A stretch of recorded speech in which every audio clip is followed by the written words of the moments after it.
7월 16일 연중 제15주일 마테오가 전한 거룩한 복음입니다.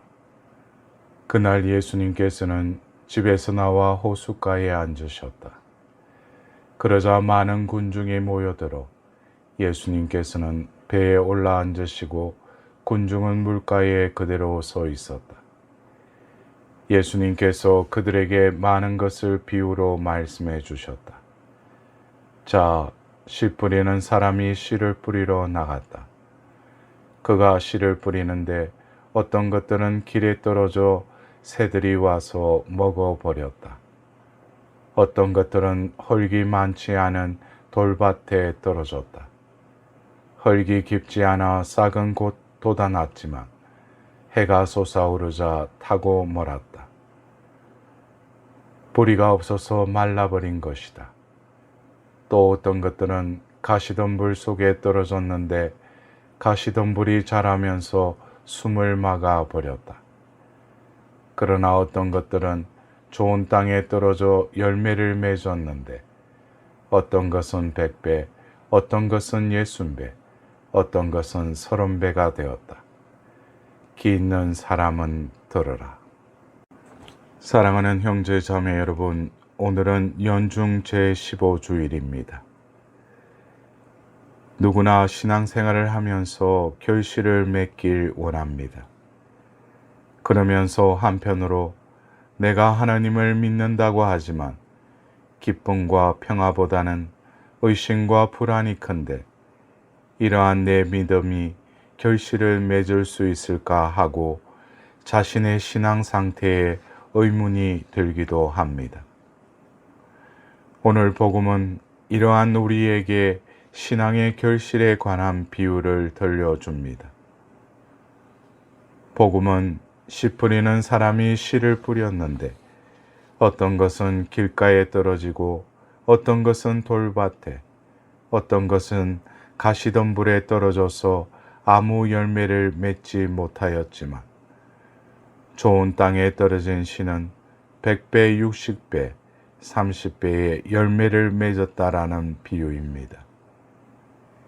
이 비유를 신앙이 좋은 땅에 떨어져야 좋은 결실을 맺는다는 의미로 알아들으면 곤란합니다.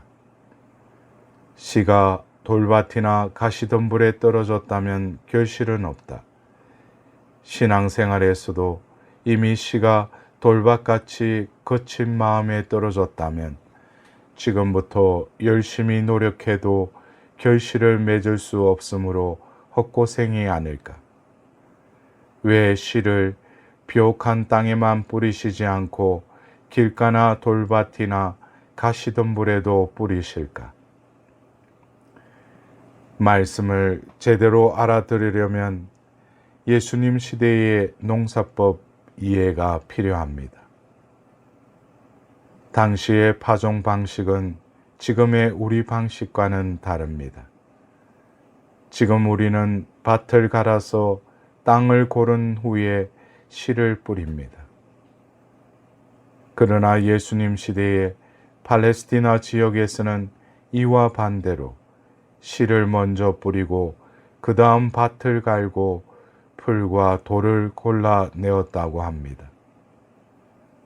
씨가 떨어지기 전 땅을 고르지 않고 씨가 떨어진 다음 땅을 갈고 잘 깎았다는 말입니다. 예수님의 비유는 하나님의 씨앗이 우리 모두에게 뿌려졌으니 우리 마음밭을 잘 가꾸라는 의미로 다가옵니다. 좋은 결실을 위해 가물 때는 물을 대주고 장마철에는 물을 빼주고 척박한 땅에는 거름을 주며 돌멩이와 가시덤불과 잡초를 제거하듯 이미 씨앗이 뿌려진 마음을 가꾸라는 초대로 들립니다. 마음밭을 가꾸기 위해 첫 번째로 할 일이 무엇일까요? 아무것도 심지 않은 땅에 물과 거름을 주며 가꾸는 농부는 없습니다. 비록 지금은 보이지는 않더라도 땅에 어떤 중요한 씨앗이 담겨 있기에 정성스럽게 가꿉니다. 마음의 밭을 가꾸기도 마찬가지입니다. 우리 눈에 보이지 않더라도 이미 우리 안에 하나님의 씨앗이 뿌려졌다는 사실에 대한 믿음이 무엇보다 중요합니다. 그것이 마음밭을 가꾸는 출발점입니다. 하나님께서 나를 사랑하셨고 그래서 이미 은총의 씨앗을 뿌려주셨다는 믿음이 없이는 밭을 돌볼 마음이 생기지 않습니다. 하나님의 씨앗이 내 안에 담겨 있음을 굳게 믿을 때 가뭄이나 장마와 같은 신앙의 위기, 두려움과 실망과 의심이 들 때도 꿋꿋하게 밭을 돌봅니다. 그럴 때 우리의 신앙은 100배, 60배, 30배의 열매를 맺게 되는 것입니다. 이 비유는 예수님께서 기쁜 소식을 선포하기 시작한 초기에 하신 말씀이라고 합니다. 말씀 속에서 복음 선포를 시작하시는 예수님의 마음이 보입니다. 아마도 주님의 마음은 씨 뿌리는 농부의 심정과 비슷하게 씨앗과 그 미래에 대한 희망과 기대로 가득 찼을 것입니다. 그처럼 씨앗 하나하나에 창조주 하나님의 생명이 담겨 있고 씨 뿌리는 주님의 희망이 담겨 있는 것입니다. 농부가 밭에 씨앗을 뿌리듯 하나님께서는 이미 우리 안에 말씀의 씨앗을 심어 주셨습니다. 더 나아가 주님의 은총은 우리 안에 뿌려진 씨앗이 결실을 맺게 합니다.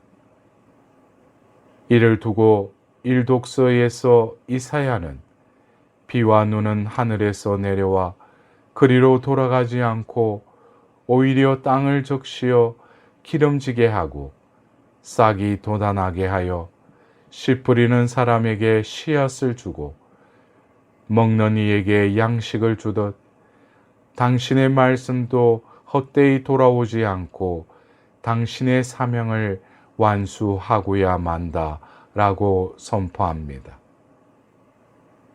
현실에서 신앙인의 삶이 실망스럽거나 결실에 대한 의심이 들 때는 우리 안에 하나님의 씨앗이 뿌려졌다는 믿음을 새로이 할 때입니다.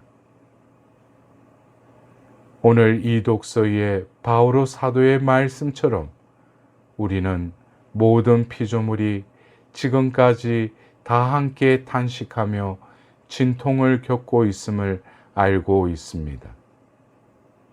그러나 피조물만이 아니라 성령을 첫 선물로 받은 우리 자신도 하나님의 자녀가 되기를, 우리의 몸이 속량되기를 기다리며 속으로 탄식하고 있는 것입니다. 사랑하는 형제 자매 여러분, 나에게 당신의 자녀가 되는 씨앗을 심어주신 하나님께서는 나의 부족함을 보고 쓸모없다고 버리시는 분이 아니라 부족함을 통해 꽃을 피우시는 분이십니다. 예수님의 비유는 실망이나 의심이나 피로로 마음밭이 척박해질수록 하느님께서 내 마음에 씨앗을 뿌리셨음을 믿고 인내와 희망으로 마음의 밭을 가꾸라는 초대의 말씀으로 다가옵니다.